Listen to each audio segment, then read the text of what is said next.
মেহেন্দি করা, মেহেন্দি না মানে কি বলে এটাকে, ও হেনা, হেনা করার জন্যে দেখো হেনা, হেনাটা কালারটা বেশ সুন্দর হচ্ছে। হেনা করার জন্যে দেখো প্রিপারেশন, গায়ে লেগে যাবে, যার জন্য এটা ফেলে রাখাবো না, আমাকে পেঁচিয়ে নিতে হবে।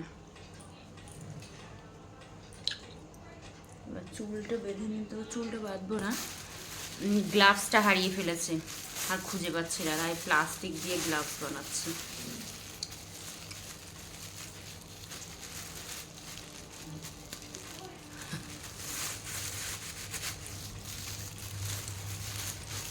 এটা প্রচণ্ড কালার হয়ে যায়, মানে পরে সেই হাতের কালার আর উঠবে না।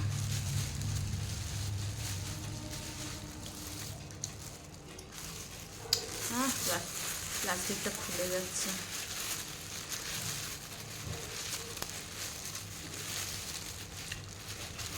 হবে কিনা কে জানে।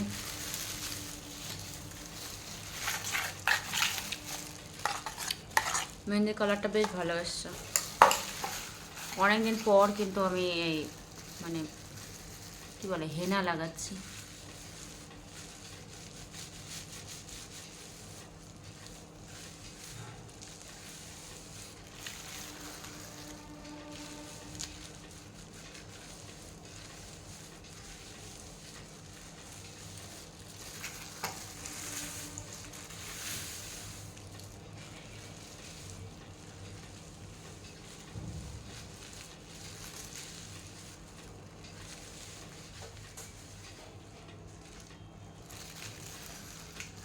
চুলের দিকে না তাকালে হচ্ছে না, ক্যামেরার দিকে তাকালে ঠিকঠাক করে লাগাতে পারবো না।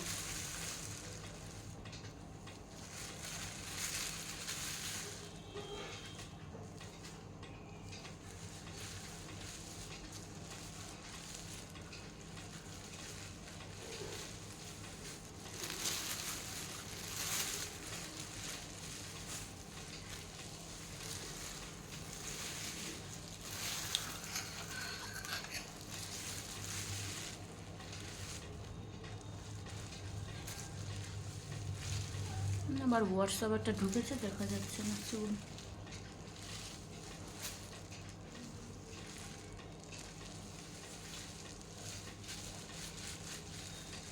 সামনেটা মোটামুটি স্কাল পর্যন্ত পৌঁছতে হবে, স্কাল পর্যন্ত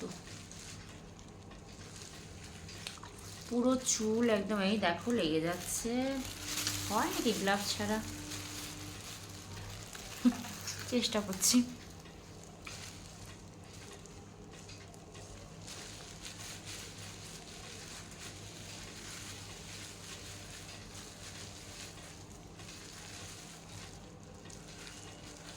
ময়ূরের হেনাটা একটা গন্ধ বেরোচ্ছে দেখছি, গন্ধটা বেশ ভালো লাগছে না, মানে বেশটা কড়া টাইপের গন্ধ দেখছি। তোমরা কি কেউ ময়ূরের হেনা ব্যবহার করেছো?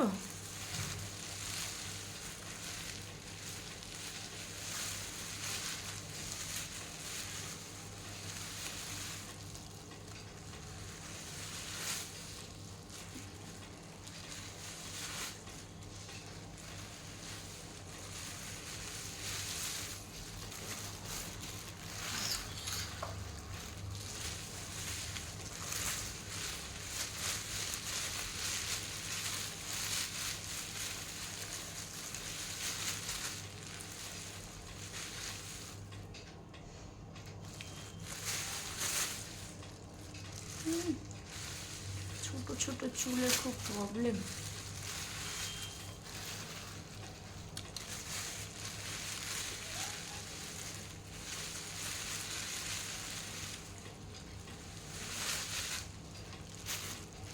হাতে মাঝে লেগে যাচ্ছে।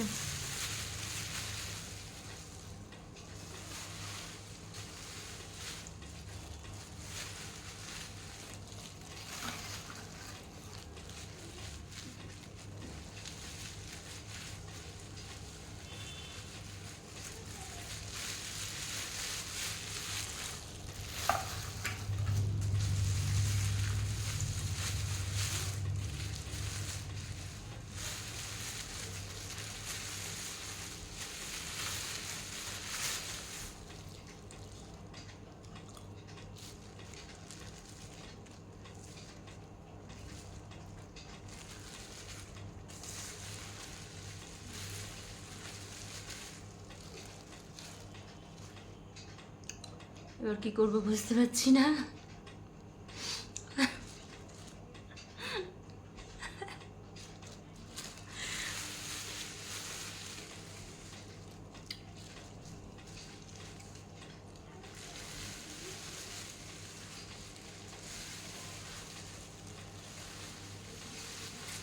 বাঁধবো কি করে চুল?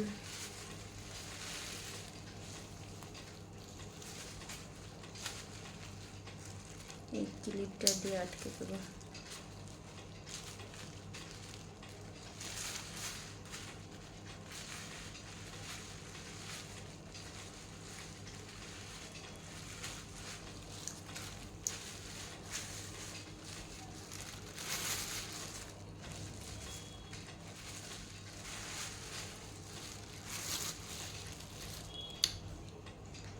আর একটা ক্লিপ লাগবে।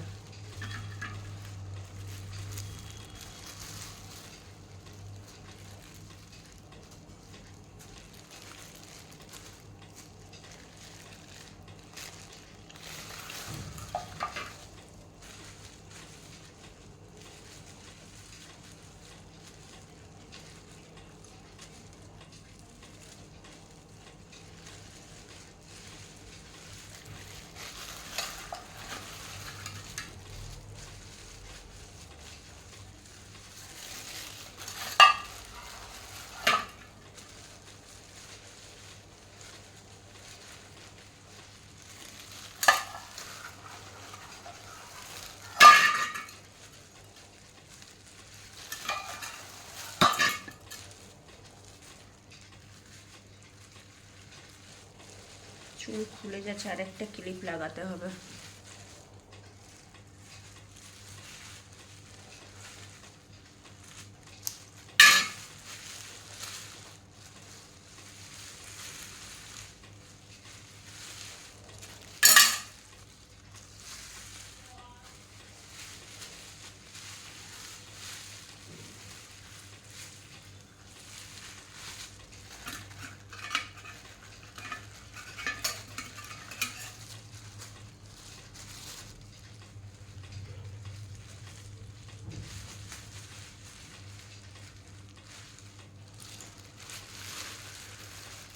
মোটামুটি হয়েছে। এই যে প্লাস্টিকের অবস্থা, বাটিটা কিন্তু খালিও হয়ে গেছে। এবার আমি এইভাবে ফেলে দেবো। হাতে কিন্তু এই যে লেগে গেছে, এটা কিন্তু যাবে না সহজে। যেখানে যেখানে লেগেছে এটা অল্প লেগেছে, এক্ষুনি ধুয়ে ফেলবো। চলো দেখতে থাকো আমার ব্লগ। হ্যালো ফ্রেন্ডস, আমার হেনাটা মাখা কমপ্লিট। হেনাটা একটু লালচে লালচে হয়েছে, জানি না চুলের কালার কি হবে, মানে খারাপই করে দিলাম না কি জানি না, মোটামুটি ভয়ই লাগছে, দেখা যাক কি হয়। আর সামনে পুজো, কি হবে কে জানে। অনেকটা লাল হয়ে গেছে, দেখো হাতটা কিন্তু অনেকটা লাল হয়ে গেছে, মানে চুলটা তো অনেকক্ষণ রাখবো চুলে। হেনাটা অনেকটা সময় যদি স্টে করে চুলের কি হবে কে জানে, ভগবান জানে। যাই হোক, ভালো হলে হয়। আর হেনা লাগালে চুলটা কিন্তু অবশ্যই ভালো থাকে। আর নূপুরের হেনাটা এখন বাজারে খুব একটা পাওয়া যায় না। নূপুরের হেনাটা কিন্তু মেখে আমি ভীষণ উপকৃত হয়েছি। আর এটা সপ্তাহে একদিন লাগালে, মানে মাসে 4 বার লাগাতে হবে চুলটা যত্ন করতে হলে। আমার চুলের যত্ন বহু দিন ধরে হয় না, তেল লাগানো মোটেই হয় না।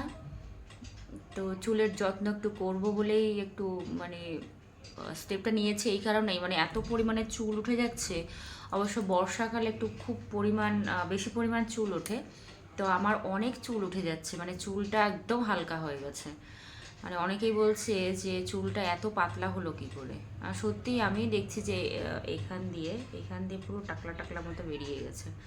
তা চুলের একটু সত্যিই যত্নের প্রয়োজন, সব কিছুই যত্ন করলে কিন্তু সেটা অনেকদিন টেকসই হয়। তো আমি একটু চুলের যত্ন আবার পুনরায় শুরু করেছি। গতদিন দই মেখেছিলাম আর আজকে হেনা করলাম। অন্তত সপ্তাহে 2 দিন দই মাখা উচিত। দইতে তো কোনো ব্যাপার না, টক দই ডিরেক্টলি লাগিয়ে দিলেই হয় কিছুক্ষণ শুকনো হওয়া পর্যন্ত। তা দইটা আগের দিন লাগিয়েছি, মানে 2 দিন আগে। তো আজকে হেনাটা করলাম। আর নেক্সট সপ্তাহ দেখি যদি এটা ভালো ফল দেয় তাহলে নেক্সট সপ্তাহ আবার একটা করব। যাই হোক, এটা নিয়ে আমাকে মোটামুটি মানে 30 মিনিট, মোটামুটি 30 মিনিট তো থাকবোই। দেখি শুকনো হতে কতক্ষণ সময় লাগে, আর তারপরে স্নান করব।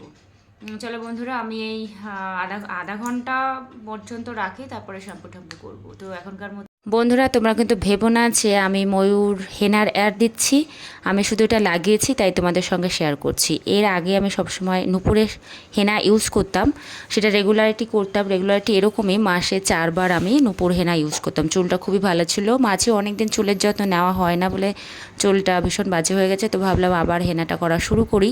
চুলটা ওঠা বন্ধ করার জন্য হেনা অবশ্যই দরকার, আর টক দই লাগানো অবশ্যই দরকার, যেটা আমার জন্য খুব উপকারী। আর ময়ূরের হেনা আমি প্রথমবার ইউজ করছি, দেখা যাক কী হয়, আশা করি খুব ভালো হবে। নুপুরের হেনা পাওয়া যায়নি বলেই আমি ময়ূরটা এনেছি। যাই হোক, বন্ধুদের কাছে রিকোয়েস্ট, আমার পাশে থেকো, সঙ্গে থেকো। আর যারা সাবস্ক্রাইব করোনি আমার চ্যানেলটিকে অবশ্যই সাবস্ক্রাইব করে দিও, আর কমেন্ট বক্সে কিন্তু অবশ্যই এসে জানিও আমার ব্লগগুলি কেমন লাগছে। ছোট ভিডিওগুলি দেখার জন্য অনুরোধ রইল। ঈশ্বরের আশীর্বাদ সকলের উপর বর্ষিত হোক, এই প্রার্থনা ও কামনা করি।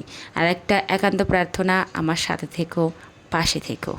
Tata, bye bye.